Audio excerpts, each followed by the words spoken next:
So ayan guys, for today's video, i-open lang natin ang ating Facebook app or yung ating Facebook application. And then pagka-open guys, pumunta lang tayo sa videos dito sa Facebook.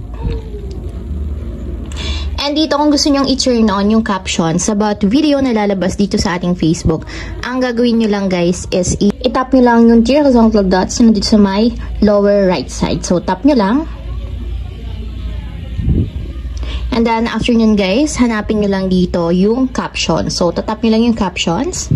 And after nyan, may magpa-pop up na option. So kung makikita nyo, yung show captions is merong switch button sa right side nya. So ang gagawin lang natin para ma-enable or ma-turn on, tap nyo lang yung switch button katulad nito. And kapag ganyan na guys, ibig sabihin may lalabas na caption sa lahat ng videos natin dito sa Facebook.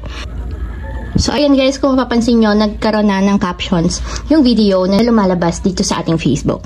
So ayun lang guys, ganun lang kasimple kung paano nga ba i-turn on ang video captions sa ating Facebook.